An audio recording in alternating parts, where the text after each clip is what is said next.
This is a beginning point. This is the beginning of the rest of my life.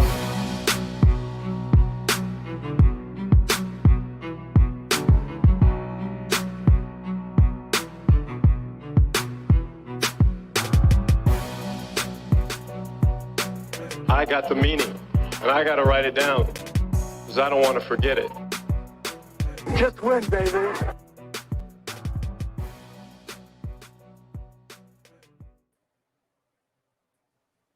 And welcome back to the Gold Jacket Podcast, proudly sponsored by Monkey Knife Fight. I am one of the hosts that you see rarely, Gymnastic. You can find me on Twitter at Gold Jacket QBs.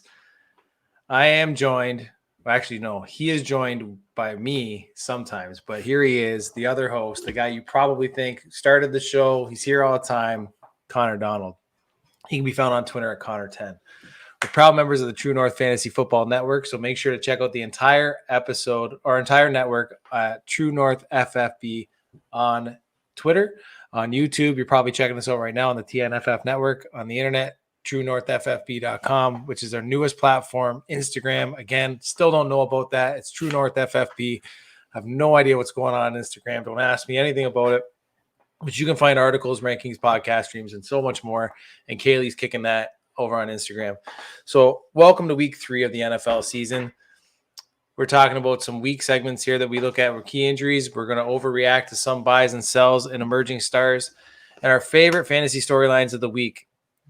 I'll go bananas this week. Hopefully put some money in your wallets with Gunky Knife Fight, giving you our favorite MKF prop game Thursday night. And then finally, we'll give our week 3 Fool's Gold and Gold. So what's up, Connor? Not much, man. What a week. I have to admit, and I'm usually not this bad. Usually I have a couple leagues I do well in, but I think I'm in like 14 leagues, and I'm pretty sure I lost in every single league. It was one of the weirdest weeks in fantasy for me. So I'm hoping it went a lot better for other people. I know there's some people who are pumped about Aaron Jones, Derrick Henry, Aaron Rodgers. There's some guys who really helped them bring home the money.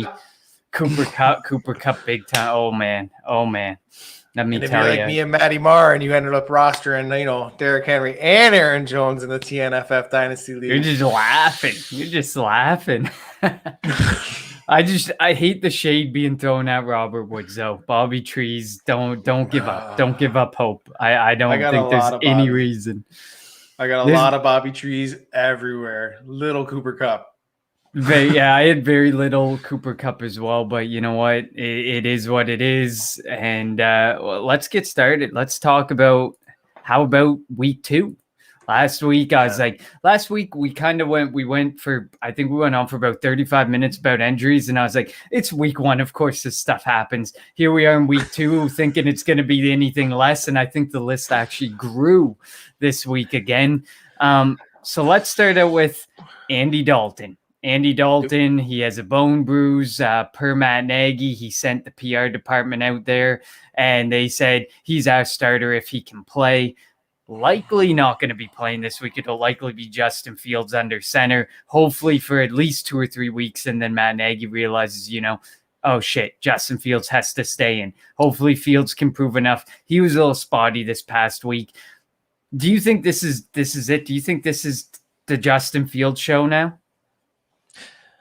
Oh man, I don't put anything past Matt Nagy. It should be. It should have been from the get-go. Like really, honest to God, like the kid's special, man. I've been saying since he came in, he is very special. I had him above Trevor Lawrence, but give Allen Robinson what he needs, which is a legitimate quarterback, which is what he has in Justin Fields, man. Let's see him work. And I'm really interested to see what's going to happen, outside the red zone, right? Like they brought him in for those red zone plays. I really want to see him now with a full week practice reps with the ones, if he's even getting them, as long as Andy Dalton can, I guess, hobble his way onto the fucking practice field and steal those. And to see what kind of offensive system they're really going to employ there, right? If they're going to tweak it to Justin's strengths, which are definitely different than Andy Dalton's. But yeah, we're going to see, right? We're going to see what they're going to do. We're definitely going to see. I feel like Matt Nagy wants to go to his grave with Andy Dalton to really give him like one more year. But this is different. This isn't the Jimmy G situation. They're not winning. So the Bears have nothing to lose by making this transition now and seeing what happens and giving Justin Fields more time on the field. When you look at San Francisco, they're actually winning. So as long as you're winning, it makes sense to have Jimmy G out there over Trey Lance, and you keep running as long as you can the way that it's going. So I would love for it to be Justin Fields' time as well. Very few shares of him, but I would just like to see it for Allen Robinson, for Darnell Mooney, David Montgomery, who looks electric. I mean, we talked about him briefly last week. He looks like he's got more of a pep in his step. He looks better this year. And we did talk to the footwork king in the offseason who said, look out for David Montgomery, one of the many names that he gave to us. So, and he is looking faster. He's looking sharper. So, I mean, and Justin Fields, a mobile quarterback in that backfield, is only going to help David Montgomery even more. This news came down earlier today. Jarvis Landry headed to the IR with the new IR rules. At least 3 weeks he'll be gone for. It sounds like OBJ's coming back this week. It sounds like they're going to try and hobble him out there. What's going to happen? Who knows? Are they going to try and pepper him with targets, or are they going to continue to pepper the running backs and the tight ends? Tough to say at this point. But at least they're going to have some sort of wide receiver out there. Do you have anything to add to the Jarvis Landry situation? I'm really heartbroken by it, I'll be honest. Juice is a big player that I have on a lot of teams. He was just, he's dynamite, and he's like always free every year. But it was a pretty good segue there as you're talking about the footwork king, because he mentioned OBJ as well when he was talking about Montgomery. So yeah, I want to see if OBJ is going to be like the old OBJ. But regardless of that, I don't like it ever when any offense tries to force feed any particular player on the team. I'd rather him, just take what's given to you. So if they're going to double team OBJ, that's great, man. Give it to Schwartz, give it to Donovan Peoples-Jones, give it to Harrison Bryant, give it to one of the other 3 other tight ends they got kicking on there. Dump off passes to Kareem Hunt, Nick Chubb. Like, doesn't matter. Like, don't force somebody just because they're on the field. I've always felt that way. I feel a lot of teams, when they have one star, it seems to, be that they want to get their star moving, want to get their star going. And then instead of taking what's given to them, that's why you kind of want to have two big names in there, which is really good on why they have a guy like Nick Chubb and, that playmaker, that's a rookie playmaker, that's Demetric Felton, yeah, and Schwartz, right? That Schwartz kid's lighting it up. They got pieces. They got so many weapons that they can use and interchangeably use and manipulate in that offense. It's just a shame that, you need OBJ, you need Jarvis Landry, you need at least one of those guys in that lineup, because they are a massive difference maker.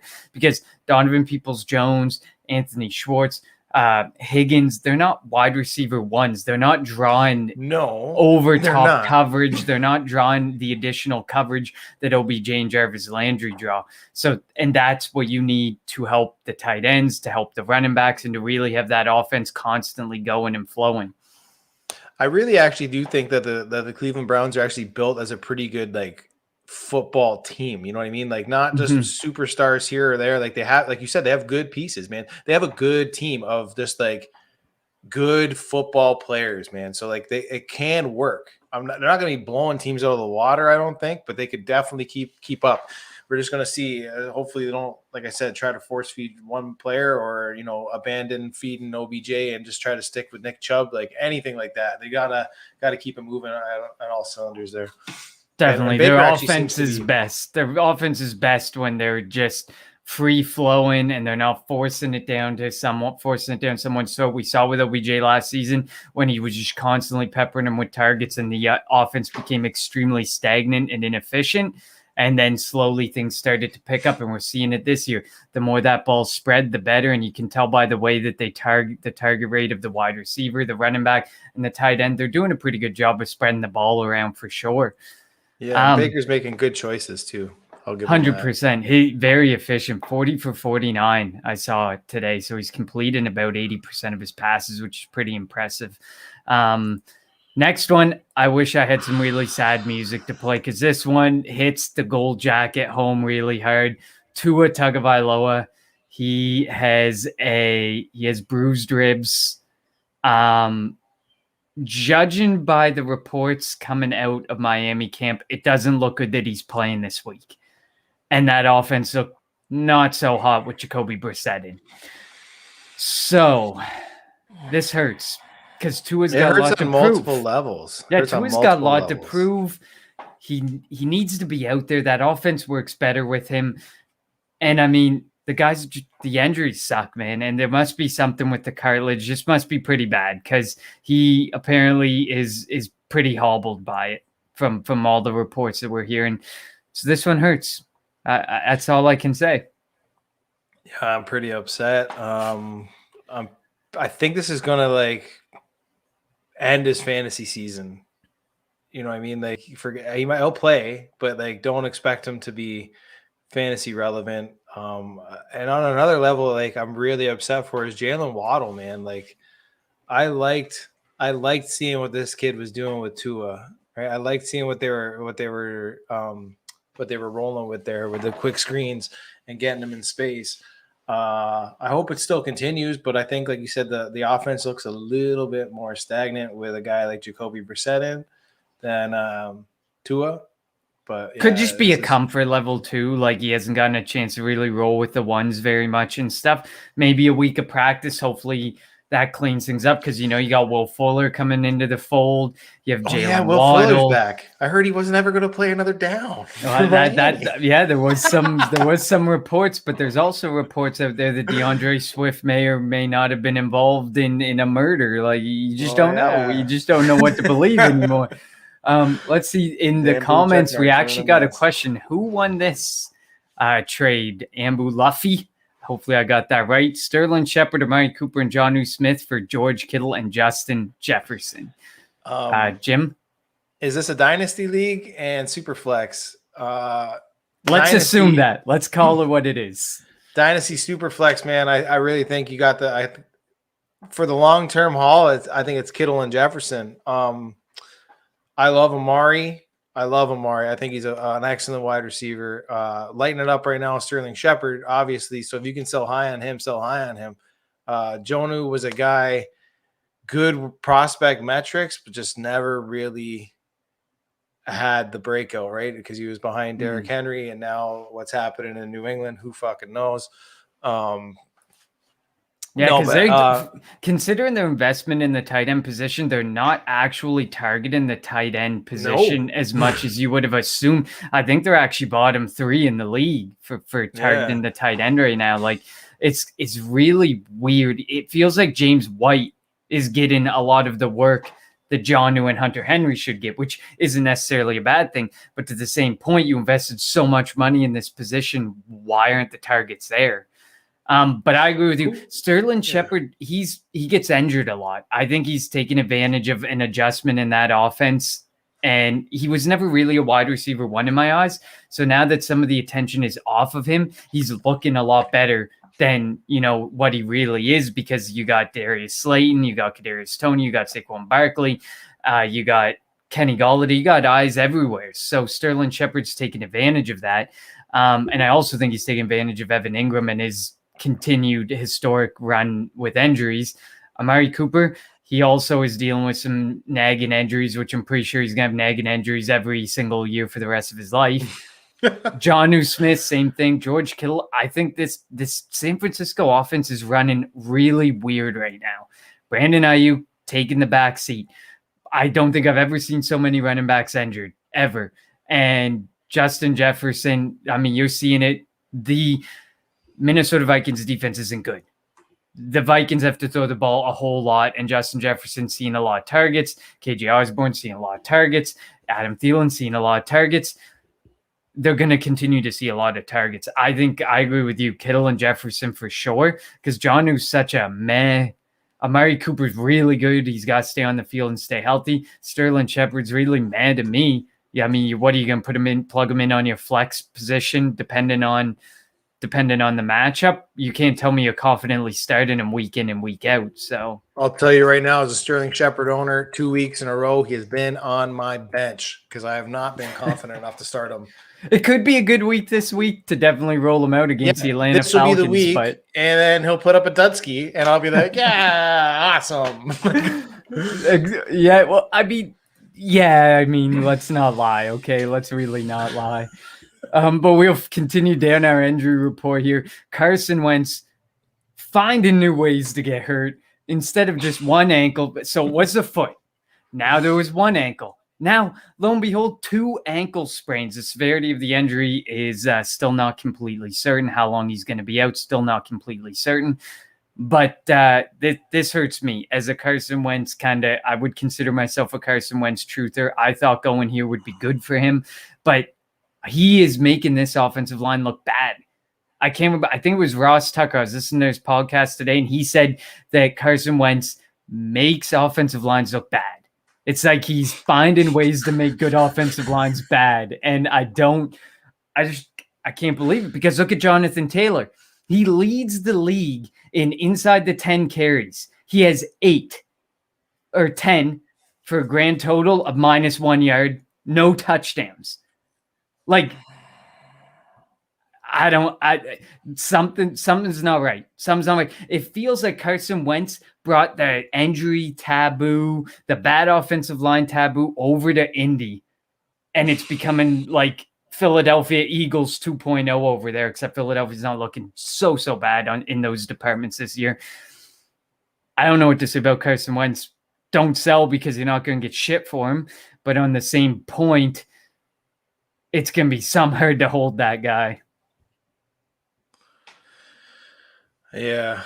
I don't really like Carson Wentz. I was buying him because he was cheap. I thought he could be a starter. You know what I mean? Superflex.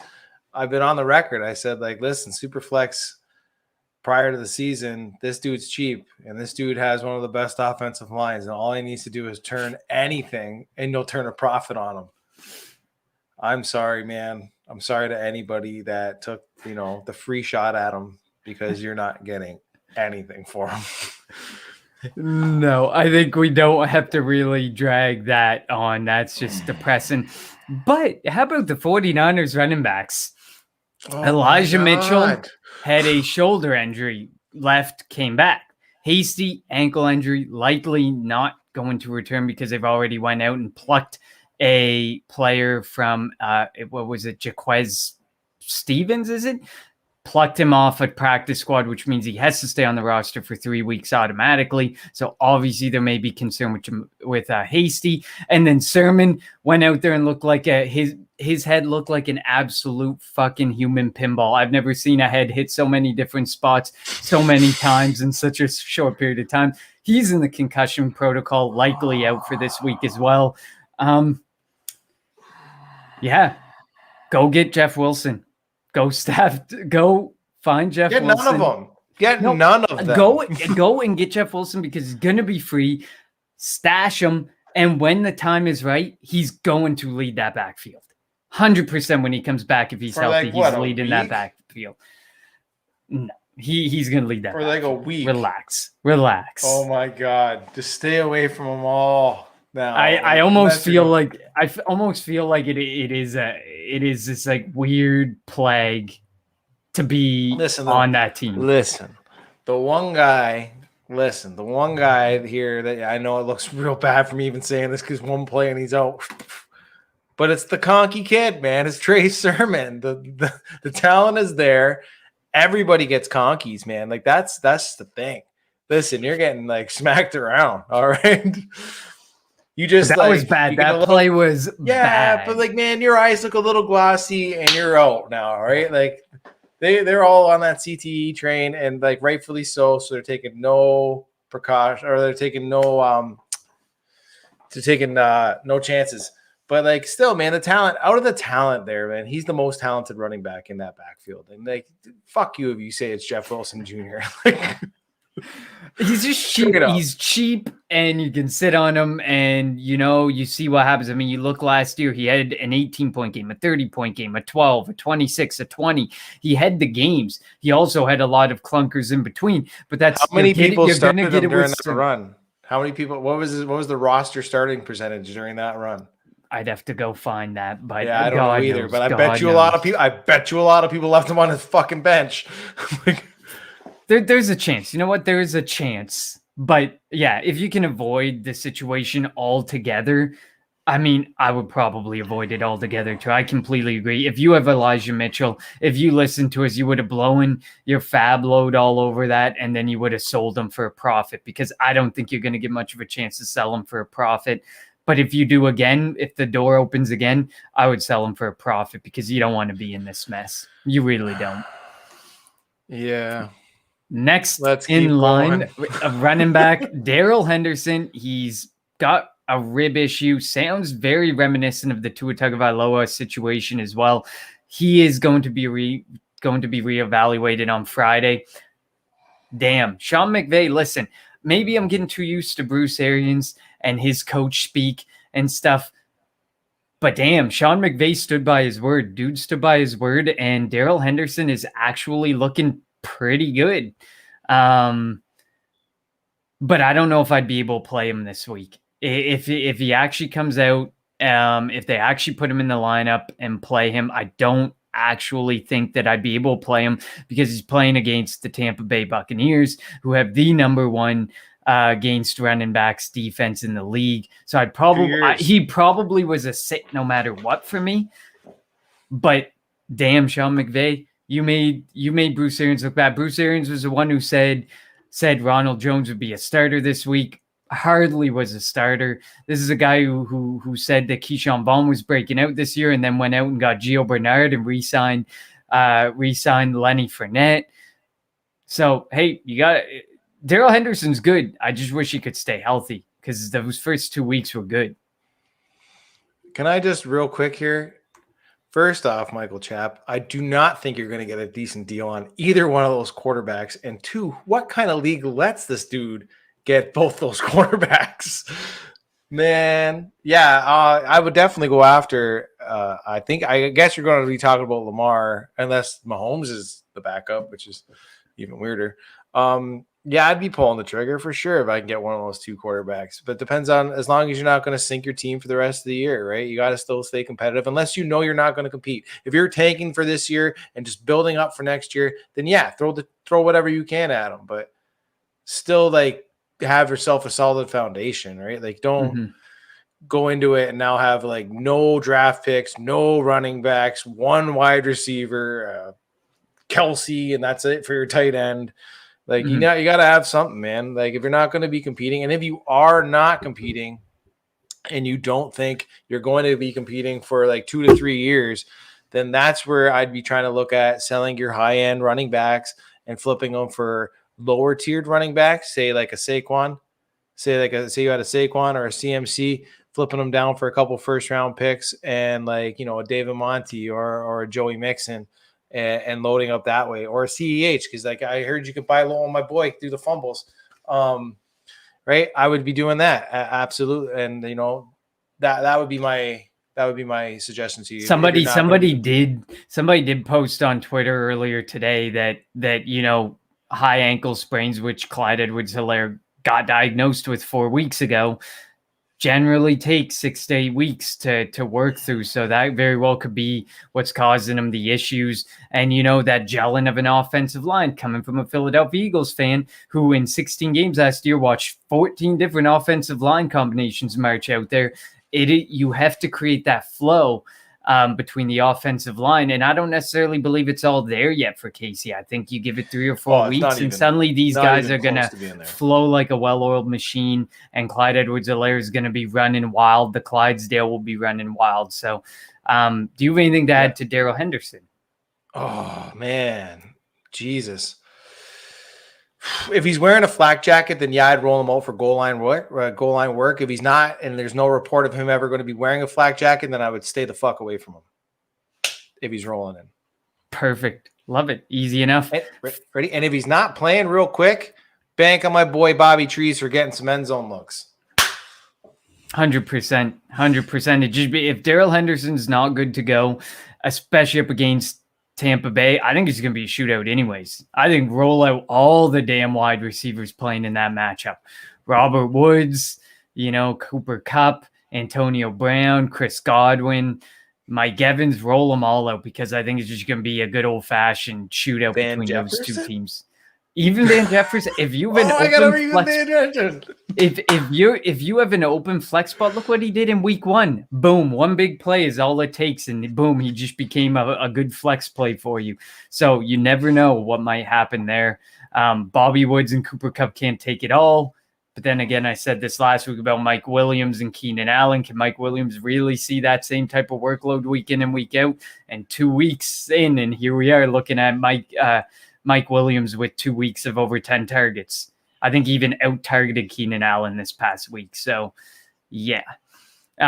Lastly, it was so Amari Cooper has an injury and Deontay Johnson has an injury. Deontay Johnson, it's a lower body, got hurt in the garbage time, final play of the game. So Tomlin kind of cryptically said, today, I'm not saying it's great, but, it's better, it doesn't look bad, but it's not great. Don't in typical Mike Tomlin form. Then there's this post that Deontay Johnson put on his Instagram talking about the comeback's going to be even better, which is even more cryptic because now you're sitting there and you're like, what the fuck? Here's Tomlin basically kind of saying maybe he's in this week, maybe he's not in this week. Here's this guy saying the comeback. If you're missing 1 week, we're not talking comeback. So what's going on here? We don't know. Maybe they don't fully know the severity of it. Which one are you more worried about, Amari Cooper or Deontay Johnson? I'm more worried about Deontay Johnson because Mike Tomlin always keeps it close to the chest, and like up until what? I'll know what time they play. 1 o'clock this week. Let's see. Pittsburgh. Yes, they play 2 o'clock against Cincy.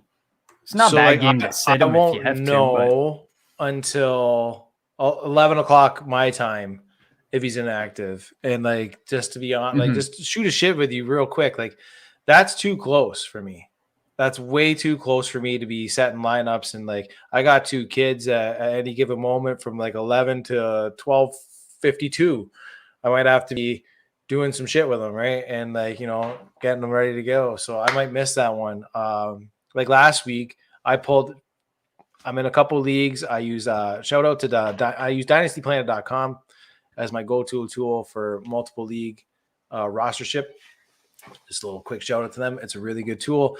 It's free. If you have multiple leagues and on MFL and Sleeper and you want to know who's in, who's out on your teams, use the rostership tool real quick. Pulls up who you got in your lineups, who you don't got in your lineups. It puts up a little exclamation mark if they're in your starting lineup. Click on them, tells you what league they're on. Click on that. It brings you right to your league. Switch them out real quick. Anyway, I pulled Ryan Fitzpatrick on the Tuesday. And lo and behold, I woke up to find out that he was not pulled. And it got reset. And in a triple flex league, I rolled Ryan Fitzpatrick as my QB3. It was great. So like I said, I don't, because life's hectic, man. Life's hectic. So, that's my point I'm getting to. Life's hectic. For Deontay, I'm a little too worried about it. I could be, making a sandwich, doing something, I don't know, chasing the kids around the backyard, anything between 11 o'clock when the inactives come out, and I have to actually sit there and watch and wait and go through it. Or I follow Coach Craig Sports at Twitter because he's always dropping those quick inactives, which is a godsend too. And then flipping them out. Sometimes you don't got time, man. I get it. Sometimes your phone's dying, whatever. So for me, I'm staying away from him. I'm looking at my bench spots, looking for another wide receiver because I'm assuming he's not in a flex spot on a lot of teams. I'm assuming he's probably a wide receiver 2 on a lot of teams. Likely, yeah. Same with Daryl Henderson. I think that's just going to come too down to the last minute for me to make the decision on Daryl Henderson or Deontay Johnson, whereas it sounds like Amari Cooper will play. The concern for me would be the same. Amari Cooper's played through injuries. His career's been plagued by injuries, ankle issues, foot issues, toe issues. So Amari Cooper playing through these injuries is typical. It's what we've become accustomed to with Amari Cooper. So definitely keep your eyes out on the Deontay Johnson situation. So again, we went through half an hour of injuries, but it is the NFL. There's a lot of injuries going on, and a lot of them that are impacting your fantasy teams. Let's move into some more. How about week 2 with our favorite week 2 emerging star? I'll go first. I took De'Ami Brown. I think that you can still likely get him kind of cheap, and I think he's going to be the wide receiver 2 in Washington. He already is based on snap count. I think Humphrey's like 8 targets, 9 targets that he had last week. That's not something that's going to happen often, I don't think, especially considering De'Ami Brown had like 6 targets last week. He had more targets than he had in week 1. He's played over 85% of snaps in both games. I think he's second to McLaurin. And Washington is targeting the wide receiver at the highest rate in the NFL at 82%. With Heineke under center, 6 targets last week, 10 in 2 weeks. The results may not be there, but that just means the price might be just right to get a hold of De'Ami Brown before he blows up. You know what, Connor? When I was looking at it, he is one of the guys I did have highlighted on my take. I was taking a little bit of notes on there, watching him because he went up and he high pointed some balls. Let's call it what it is. Taylor Heineke or Heineken, right? The king can of beers there. He got saved, man. He got really balled out by his playmakers, by Terry McLaurin, by Adam Humphrey, scooping up balls there like he's a Pittsburgh Steeler against the Raiders there with immaculate reception, James Franco style. De'Ami Brown going 10 feet up in the air. I need to go back and watch that game, but you did highlight some good points about De'Ami Brown. I like to call him Mr. Dynamic. He's a playmaker, and to be honest, I think Heineke has a little bit of a narrow base, if people know what I'm talking about. So when he's releasing, his stance isn't wide enough. I gotta take a look at it and look back at it, because usually that's one of the reasons why a quarterback will miss high when it is his accuracy issues, which is what I seem to see him doing a lot, was missing high. And getting saved by, like I said, Terry McLaurin going up and Dynamic Brown over there going up. But even if that's something that could be fixed if the quarterback wants to do it, but it doesn't affect your wide receiver's ability. You know what I mean? Mm-hmm. So like other people might not be seeing his actual ability and his actual, his hog rate, his routes run, which is something that, again, people should be following you if they're not following you, because you're dropping hog rate threads, you're dropping a bunch of shit in our TNFF chat. You're like the mini Tyrell. And I love it. So like, these are things that people really need to look at, and which is like the snap counts and hog rates and how much he's actually on the field, man. And you laid it out there. He's second to Terry McLaurin, probably third if you look at Gibby. Count him as a wide receiver when they're rolling him out there. Why? But yeah, man, I love De'Ami Brown, and I was like low on him because I didn't think he would get the opportunity this year. I thought he was going to get buried with Curtis Samuel, who I'm not the biggest fan of, but the fantasy community seemed to have blown up because of last year on him, and I felt that Washington invested too much in him to not make him a part of the offense. When I feel like him and De'Ami Brown kind of would have been working in the same area. They don't do the same things, but I think they'd be working in the same area of the field and fighting each other. But yeah, man, that's a really good one. Do you got somebody? No, that's that. I want to just coattail off you on that one. I love it. That's too good. That's too good of a one. I love it. Week 2 player to buy. I'll let you kick this one off. Okay, so I am going with a guy who might not have been as productive on your fantasy sheets, but he gets it done. So, and he will get it done. It's Jacoby Myers of New England Patriots. I like this guy. The other guy I was going to list, I don't really want to fight with you. We talked about this behind the thing.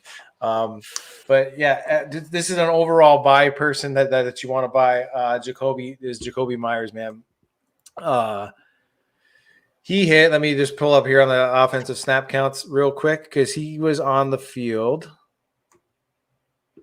a lot. 99% of all snaps in week 1, 90% of the snaps in week 2. He led all the wide receivers, which isn't really saying much because of that, wide receiver core. But he even, he was on the field longer than, Jonnu, Hunter Henry. He was on the field the most out of anybody besides, Mac Jones. That says to me that, he's going to get the opportunity along with, his hog rate, which I was already mentioning before, which I think was a 14 or 15. It's not the best, but also New England isn't really rolling yet, but I think they will be rolling. I know the guy that is rolling, though, is somebody you're probably going to want to talk about. Yeah. So my player to buy was staying in New England. It's going to be James White for me. I know that everybody's favorite shiny object, is Damian Harris, and he's certainly deserving of the look. He's doing a good job. He's taking on the bulk of the carry load. But if you're in a PPR format, this is a guy to look at. James White, 13 targets through 2 weeks, 12 receptions, 94 yards, 9 rushes for 32 yards and a TD. Not terrible stats for a guy like James White who's playing behind Damian Harris. He should be pretty cheap, and he presents a tremendous PPR upside. In the last 2 weeks alone, he's produced over 10 points on receptions and receiving yards alone. That is all that you need. So he gives you a safe floor, and when he booms and when he gets those touchdowns and stuff, he gives you an even nicer ceiling. So James White, definitely a buy. He's somebody who I was talking about as soon as Sony Michel got moved out, and people were like, "No, it's more for Damian Harris. No, it's for Ramondre Stevenson." No, you knew James White was going to be involved, and he was going to stay involved. It was all a matter of Cam Newton getting pushed out of the picture, and there we are. He got pushed out of the picture. Mac Jones started, and he is seeing a lion's share of Patriots running back receiving work, and he's one of the leading receivers on their team. So another positive there from a target perspective as well. So I think he just provides that safe floor that you can plug him in as a flex option, and you can almost guarantee at this point through 2 weeks that you're going to get right around 10 points plus, depending on what else he produces on the field. Next stop, the week 2 player to sell. And this is someone who we were talking about before we came on the air. I guess this really depends on your roster construction. I have Gronk as my player to sell. He's over halfway to his 2020 touchdown total. He's averaging 15 more points per game than last season so far. And to me, this just all screams unsustainable to me. Sell him for a profit while you can. I think if you can go out there, even if you're contending, it's such a volatile position that I'm sure there's people out there, or you probably have someone sitting on the bench who can give you the weeks or who can go in at tight end for you, and you won't miss Gronk that much, especially if you land yourself, maybe a second-round pick, high upside player, whatever somebody's willing to pay at this point. But it also depends on roster construction. If you're really contending, it's clear Gronk's going to get a lot of red zone targets. Him and Mike Evans are going to get the lion's share of it. And so far, Gronk is really leading the way in that department. Yeah, so that was what I was that's what I was just kind of laughing about earlier, because I was going to be my player to buy before I looked at the sheet. Because I think if you are contending, you could have bought him. But my player to sell is Cordell Patterson, if anybody actually still owns this guy. Getting a couple rush attempts, 7 rush attempts past 2 weeks. He's also getting a couple looks there. Might get some hybrid looks now with Justin Fields in the way. I can see some people looking at it and seeing him get action in the run game. He scored the touchdown week 1, getting a couple looks in the receiving game. I can see some people that are scrambling for some running backs. some people that might have, Cam Akers, J.K. Dobbins, people like me, couple teams. That might need some running back help, and looking for anything, because he's got dual tag eligibility in a lot of leagues, man. So you can put him in your running back spot, and because of that, he would be the player that I'd be looking to sell. I love it. Last one, fantasy storyline of the week. I'll start with you there, Jim. Whew, man. So the fantasy storyline of the week that I want to talk about is, can Tom Brady keep this fucking pace up? And is the NFC, we got to be worried? This guy looks like he's fucking 22 again, man. Jesus Christ. 2 touchdowns a week to Gronkowski, 2 touchdowns to Mike Evans, 2 touchdowns here, man. This guy's on fire. I think he's got, 9 touchdowns on the year, I think, already. He had, five last week, 4 the week before. Yep. He's on fire. I think my fantasy storyline is the week is he going to end up, is he going to keep this pace? He's going to end up being – could he actually be the wide receiver – the quarterback 1? Could he end up being the quarterback 1, Connor? Do you think? Could that happen? At this point, he's already nearly 10 points ahead of last season. Like his average last season was 25 points per game in PPR. He's sitting at 34.6. Like it's not outside the realm of possibility, especially if this offense keeps rolling, if this team stays together like they have been. And everybody said it, last year, it was like, well, it's going to take some time. They came off that bye and they haven't looked back. Since that bye week, they have not looked back. What scares the shit out of me the most is hearing the reports that like Super Bowl, they were just hitting stride. That's even scarier to think hitting about. Stride. And I'm like, okay, if they're just hitting stride, now they return all 22 starters. And we know Tom is like notorious for grabbing his boys off season and working with them when no teams are together yet. You know what I mean? He'll grab, AB. I think Brown was living with him in the off season, wasn't he? Still in Tampa? I think so. Yeah. Scares the shit out of me, man. Like he can legit be a top 5 quarterback without rushing, which is crazy to me, man. Like that's nuts. He's never finished a season with an average PPR over 30. His highest finish was in 2011, 27.9. But I mean, I don't know if I can see a fallout big enough that gets him below 30 PPR per game. I just don't picture any possibility. Look at another matchup this week where they're going to be slinging the ball like crazy. That, LA Rams front line is nothing to fuck with. Tampa Bay's front line, nothing to fuck with. So, it's not going to be a running game. They're going to go to the air. Well, and the best part, like you're saying, he never averaged 30 points per game, but he was always with Belichick. Now he's literally got no risk it, no biscuit in his corner and telling him, do what you really want, man. Like throw that ball if you want. I don't even know. I'm not even convinced Bruce Arians or Blaine, who is it? Who's Byron Leftwich. I don't think either of them even call plays. I'm convinced they're just wearing headsets to look like they have a job and that they're doing something. Because come on, man, Leftwich is throwing some plays in there, man. We know it. Man. He definitely is. What are we talking about? My fantasy storyline of the week is it time to start worrying about Zeke because everybody's talking about it. Let's face it. Tony Pollard is more efficient, I'm going to say. Because when he's out there, he does a lot with a little. I get it. But that's all he gets is a little. And, I mean, you look at the snap count. Tony Pollard played 34% of snaps this week, 24 in week 1. Zeke, 84 and 71. And this is in a couple of games where the game script didn't exactly play to their favor in either of the games either. So, no, I'm not worried. This guy isn't even getting over 40% on the snap counts. There's no reason to worry about Tony Pollard. He does a lot with a little. And the one thing I always say, tell me when you are confidently starting Tony Pollard in your lineup, knowing that Zeke's there. You will never sit there on a given week and say, I'm starting Tony Pollard. He's going off for 30. I just don't believe it. If you say it, I won't believe it. Because I just don't think that you can say that you're going to do that. Because Zeke is going to be out there the most. Zeke is going to get the bulk of the carries and the bulk of the work. It's just Pollard's more efficient. All it could take is 10 touches of the football, and this guy can produce 20 to 30 points for you in PPR. That's all it could take. Whereas Zeke, it takes a little bit more, and they rightfully so give Zeke those touches. I look at snap count.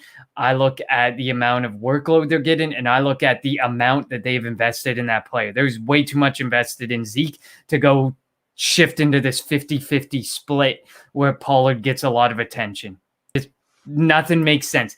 You do all the math and bring it up to the middle, and it doesn't all make sense. I like that, man. I like it.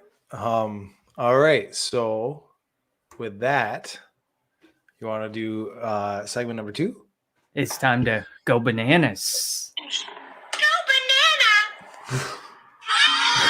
I I love it.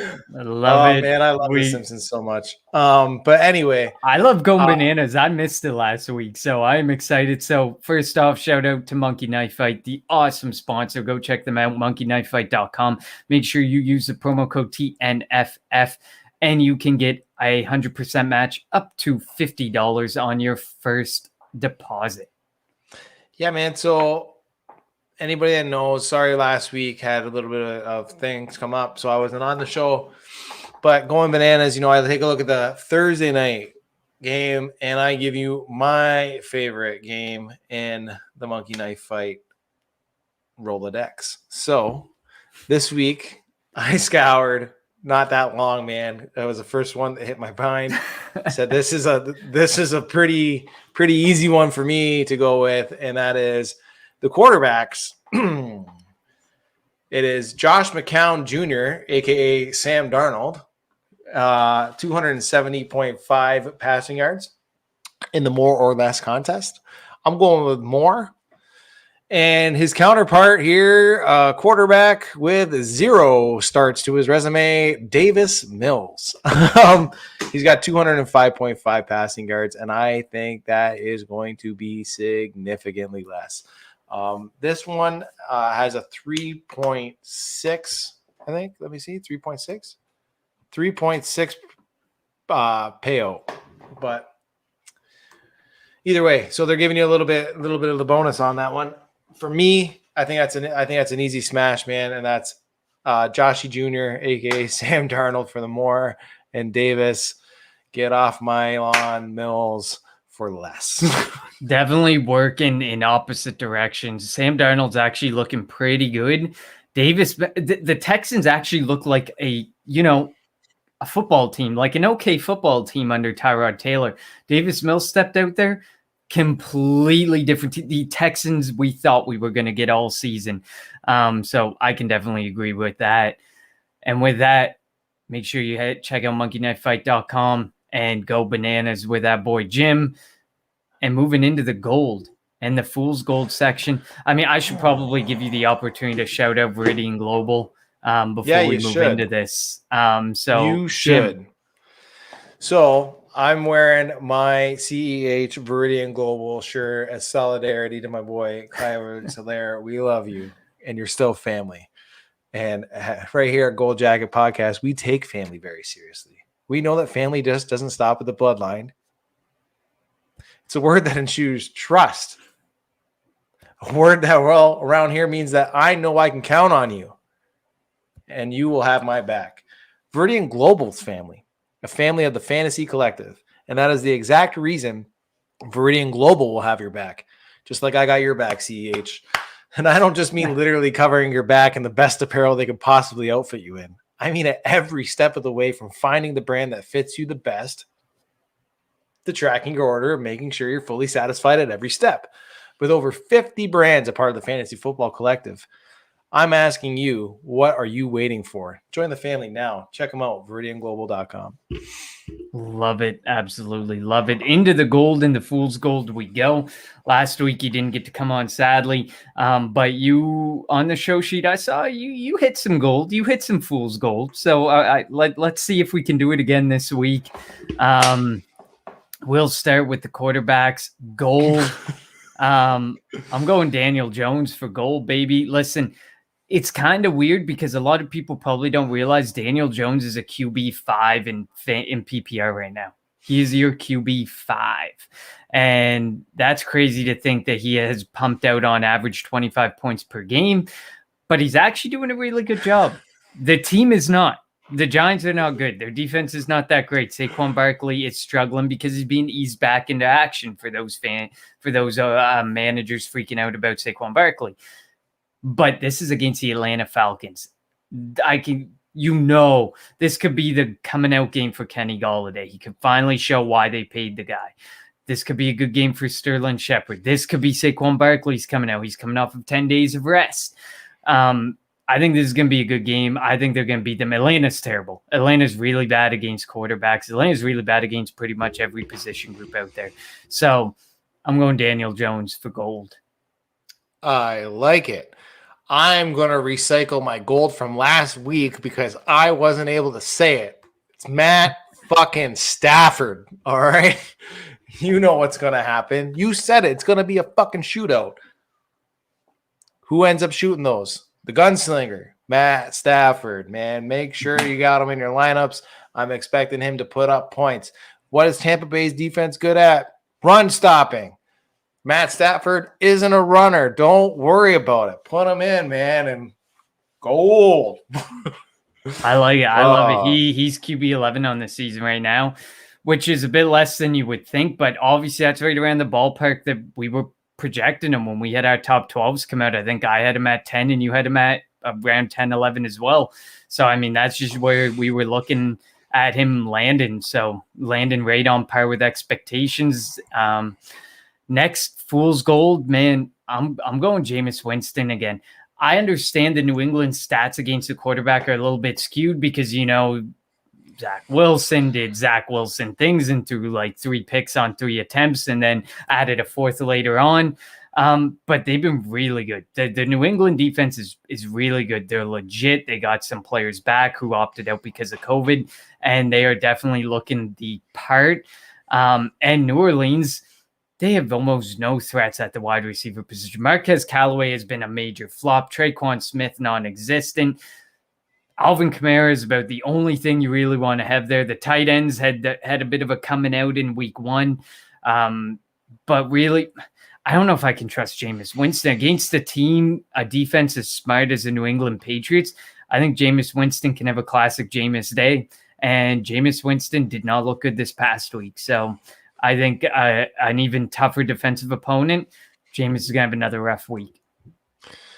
All right. Well, last week, I didn't want to pat myself on the back due to injury, but my last week was Tyrod. The other guy I was contemplating on I thought he was on a pumpkin. That was Jameis Winston. Both, Tyrod, like we talked about, was on pace. Like he was going to make me look bad. But then he got hurt.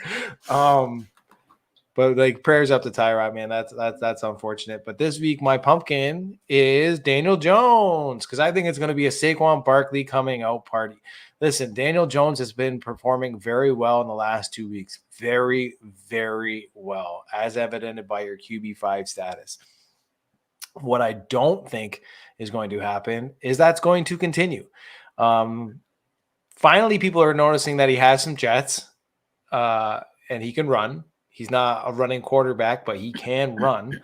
And I really think this is the week, like I said, that Saquon takes off. I don't know if you remember back in the day when Adrian Peterson missed his time with the ACL injury and Jamal Charles missed his time with the ACL injury, and they both came back. Peterson had the historic 2,000-yard rushing season. Jamal Charles had a very nice dandy himself. Didn't really hit the ground running until about week 3 when they ended up starting to like really find their form. I expect the same thing for Saquon Barkley against a bad Atlanta Falcons team. Sorry, D. Yeah, this is, and for that reason and that reason alone is why I don't think the points are going to be there with DJ. I think he was afforded a lot of it because teams were kind of shutting down Saquon a little bit, and he was taking what was given to him. But this week, I think that's going to be a flip, an adjustment where they're going to be more focused on Golladay and Shepard and Slayton, who did some damage. All 3 of them were, not Golladay. He was yelling at the sidelines, but not getting the ball on 3rd down or some shit. And I think because of that, Saquon's going to see some lighter boxes, and I think he's going to make them fucking pay, man. And it's just a yin yang thing for me that I think Daniel Jones isn't going to perform. Love it. But I like it. I like it. I like when we pick the opposites because then we get to see who gets to brag on the next episode. Running backs for me, my goal, Javonte Williams. Last week in my start sit article, I picked Melvin Gordon. Didn't exactly hit, but he still did pretty good. I think he sat on the fringes of being an RB2. Javonte Williams and Melvin Gordon have pretty much been 50-50 split. The New York Jets suck. The New York Jets are not good on either side of the ball. And I think that this 50-50 split continues. I know last week The split was 59% for Melvin Gordon, 41% for Javonte Williams in the snap count department. But Javonte Williams still saw 13 carries for 64 yards, a reception for 10 yards. Plus, in the last 2 weeks, he also has 4 red zone rushes. I think that this is a game where some of that stuff starts to turn into positives for Javonte Williams. I think we start to see touchdowns. We see, obviously, his yards per carry went up from the first week, which was 14 for 45, 13 for 64, definitely much improved. And that was against the New York Giants, who ranked 26th against RBs, then Jacksonville, who ranked 27th against RBs. And oh, look at that. We land at 25th against RBs, the New York Jets. So I think this is going to be Javonte Williams coming out, and this is where he's going to start to run away with the starting job over Melvin Gordon. Ooh, I actually think both of them could be pretty fantasy relevant. I agree. I said that last week in my start sit piece too. So this week I feel it's only fair that I gave Melgo the chance. He didn't really do what I wanted him to do. So we're going to flip it. Hey, I respect it, man. So last week, again, I didn't get to say this, but last week my goal would have been Joe Mixon. I said, 4.4 carry pass game looked great, 127 yards. It gets the Bears that week too, but they allowed Henderson to have a pretty decent day. Apparently, I was wrong about that, and Joe Mixon kind of pumpkined. Didn't really give us the fantasy production that we wanted, but I'm doubling down in the division game. Give me Joe Mixon because, again, I believe in the talent. If Deontay Johnson doesn't play, that could lead to Bengals maybe coming up a little bit and more leaning on the run game, which is what I'm really hoping. A little bit less pressure on the other Joe Burrow. And like I said, I've been a stagnant believer in Joe Mixon for a long time, man. And to the point where I eventually just shut my mouth because it just stopped happening. But I just quietly believed in him, just waiting for this so I could be like, I always loved you. Pop out of the box. Bam, I'm here. But I'm doubling down with the other Joe from Cincinnati there. I like it because we're going to have another one of those flip-flops because my fool's gold is Joe Mixon against Pittsburgh. Assuming, which it looks like it, Watt's going to be a go. Devin Bush should be back in the lineup this week. He is facing a pretty stout team against running backs, and Mixon's success in the pass against Pittsburgh has been okay at best. I think it could kind of really be an ugly game. Ben Roethlisberger's dealing with something in his pec. Not that he really had much of one that he was working with to throw that football anyways. But I think it could be, kind of a really ugly game and a defensive game, but not really a defensive game because I think that Pittsburgh's just going to struggle to produce offense, but their defense is going to stand pretty stout against Cincinnati. So in that way, I have Joe Mixon as fool's gold this week. Ooh, I like it. Okay, this is a real homer pick, man. It's Austin Eckler. Against the Kansas City Chiefs. Yeah, against the Kansas City Chiefs. Listen, man, I don't know. Apparently, the goal line work was an Anthony Lynn thing, not an Austin Eckler thing, but I don't like the Chargers, straight up. Okay, I think the Chiefs got to bounce back. I think they got to bounce back after that brutal loss, man. First loss in September. You don't think Andy Reid's going to smash the shit out of this division opponent? They're going to smash the shit out of them. I don't think the Chargers are going to have to. It doesn't even matter for Eckler because he's a fucking passing running back, but or a catching running back. But I don't know, man. Big Mike's doing things this year. Seems to be putting it on his back. I believe in Keenan Allen. I just think that Kansas City is going to make a point to stop their number one option, which I do believe is Austin Eckler in that fucking offense. And I think Andy's going to make it a point, man, because he's not going to lose two. I cannot see him losing two, and not against this division opponent, man. Heaven forbid, because then the Raiders are just going to run away with this division. They can't have that. It's not 1974. John Madden ain't coaching this team. I like it. It's a good option. It would be nice if there was a balance. Week 1, he saw 7 red zone rushes. Week 2, no red zone rushes whatsoever, but he did see the 9 targets, whereas in week 1, Eckler saw 0 targets. So if there could be a fine balance found between how they use Austin Eckler and where they use Austin Eckler, I'm sure owners would really appreciate that, because there was a lot of stress around the fact that he got 0 targets in week 1. And even though a lot of people were saying he's not just a receiving running back, he can actually run. So, I mean, the point was kind of being proven that, he should run more and see less targets. But now if there can be a fine balance between the two areas, I'm sure fantasy owners would be very happy. I know we weren't that high on Austin Eckler, so we kind of hope for neither of those things happening. But if he has a good season, he has a good season. But let's hope for your sake he is a fool this week. Moving into the wide receiver department, gold for me, Julio Jones. Man, Indianapolis, we kind of alluded to when we touched on Carson Wentz. They have looked weird. They have not looked the team that anybody thought they would be, not on defense, not on offense, and they're struggling against wide receivers. Julio took Vrabel's week 1 criticism right to heart and showed out, turning 8 targets into 6 catches for 128 yards last week when A.J. Brown struggled and didn't really show up as much. So this game could turn into a back and forth air affair, I think, between Indy and Tennessee. And this could spell, a good game for A.J. Brown and Julio, who are actually have this pie sliced almost 50-50, 17 targets going to AJ Brown and 14 going to Julio. So I got Julio here. AJ Brown should be in your lineups usually. Julio Jones, people are probably saying, so was week 1 the real Julio or was week 2 the real Julio? I think it's a good in the middle of the two, and I think he's going to go off for 100 yards again. I like it. So last week, my gold, which I didn't get to say, was Michael Pittman Jr. Good time to say, because I don't think he should be anywhere near gold this week. Yeah, well, I'm just saying, man, it was Michael Pittman Jr. I was right on that one too. This week, without Daryl Henderson, give me Bobby fucking Trees. I expect him in the red zone.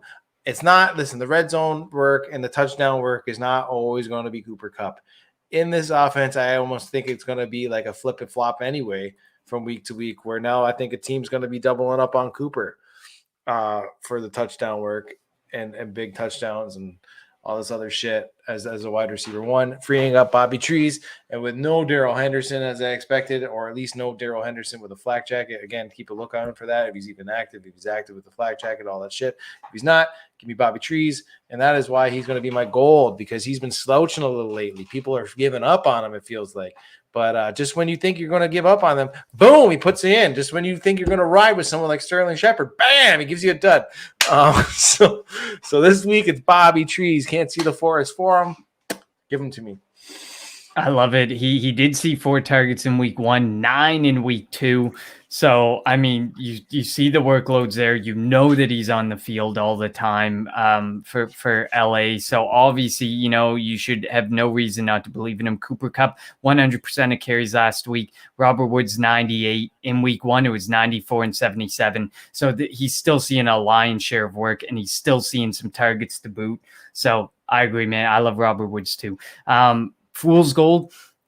Could be kind of a cop-out, but I'm kind of seeing people start to kick the tires on Cleveland Browns wide receivers. I'm saying any Cleveland Brown wide receiver not named OBJ, and this was before they even announced OBJ was likely going to play this week. So please, like we said, Schwartz can be a big play. Felton can be a big play. Donovan Peoples-Jones, as soon as the injury happened to Jarvis Landry last week, where did they look? Tight ends. They did not look to Donovan Peoples-Jones. Demetric Felton had that big play. They did not really look to Anthony Schwartz. They target the wide receivers the least of any team in the NFL right now. So don't fall for it. If it's not OBJ, if it's not Jarvis Landry, don't fall for it. It's just not worth it. They're playing Chicago, who hasn't been all that great against wide receivers, but that defense could emerge or start to emerge. But they don't have to focus their attention all in one place, even with an hobbled OBJ playing this week. So any Cleveland wide receiver not named OBJ, don't even think about it. I like it. For me, it's Sterling Shepard. The dude has been producing the last 2 weeks, and as I just was alluding to, if you didn't get it with the I bang up 2 weeks, and then when I'm finally confident enough to put you in my lineup, I'm going to Dutsky. That's what I'm getting at. I think he's going to Dutsky you. Because honestly, like you said before, have you ever confidently started Sterling Shepard in any one of your fantasy lineups? No, when he was being listed as a wide receiver 1 on a depth chart. Yeah, well, I wouldn't feel confident about starting him now. So still wouldn't feel confident about it. I have him in spots. Guess where? He's staying on the bench, man. And I still might, I don't know. Unless I am in a desperate need to put him in, I'm not. Because like I said, I don't trust the offense. I don't think it's going to be Daniel Jones's game. I think people are going to get lulled into a false sense of security that he could be the one. He is productive, right? The last 2 weeks, what did he put up? Like 14 points last week? Mm-hmm. Yeah, he had a couple good weeks. Yeah, and he's getting looks, absolutely. This is the exact type of run that lulls people into starting him or overpaying for him. And, he pumpkins on you.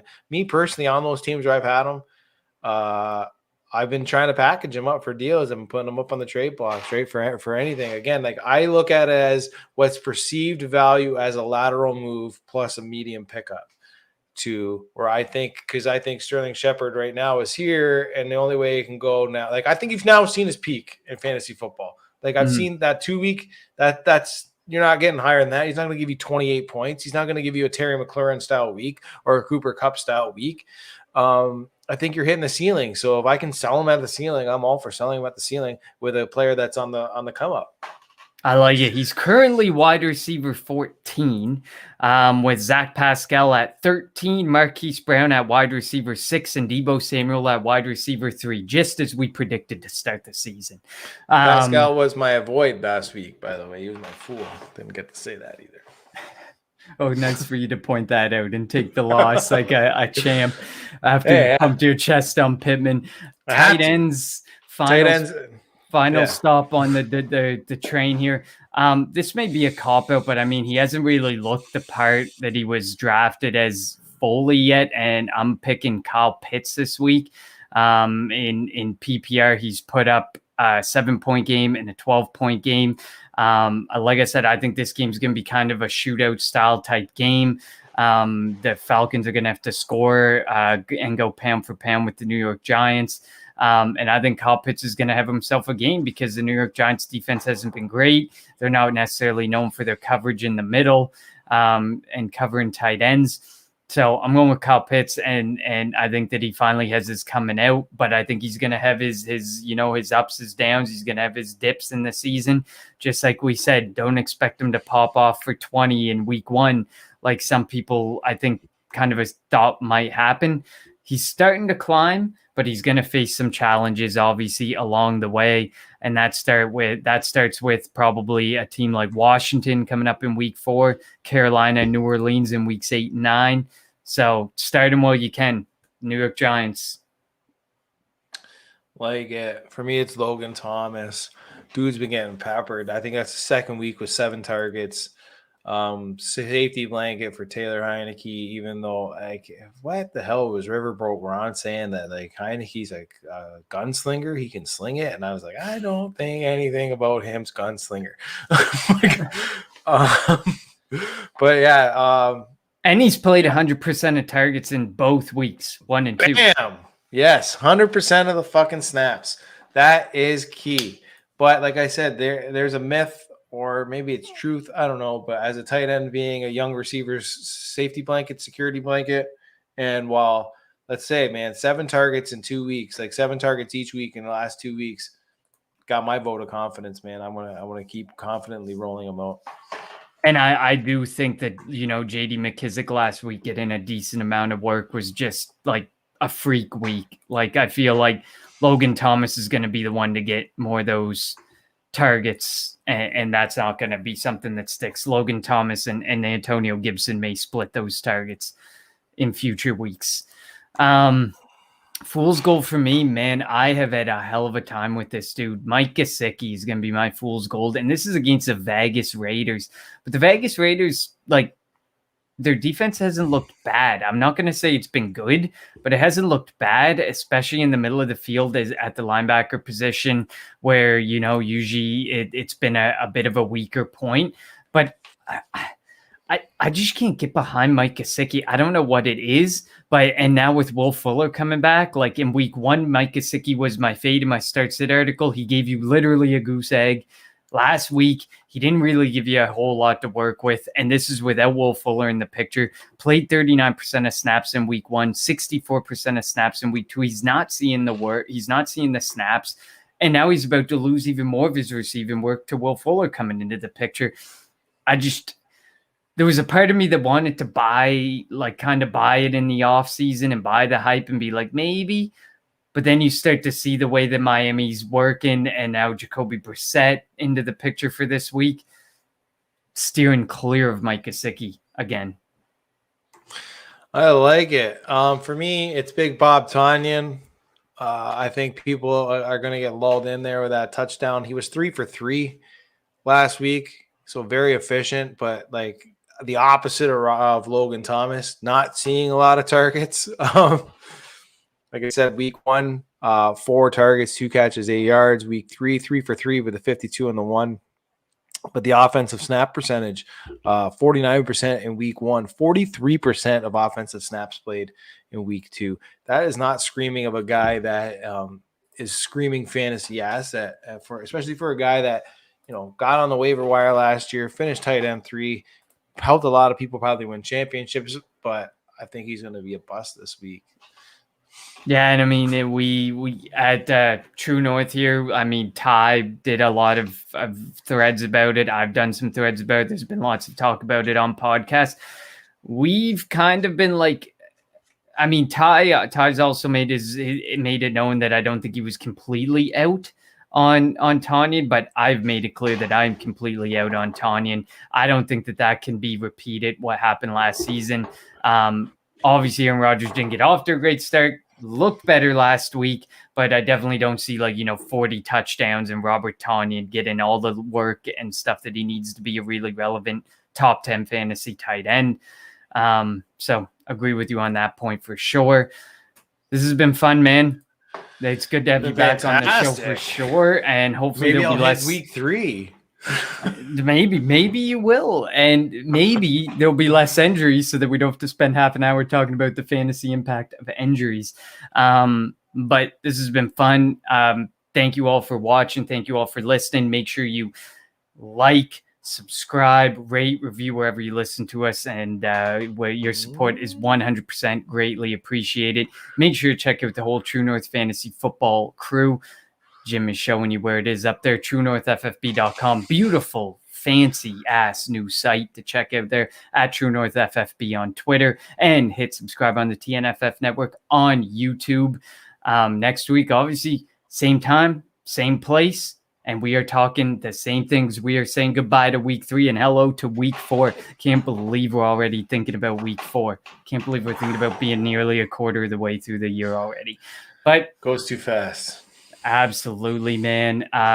For Jim, you can find him at Gold Jacket QBs on Twitter.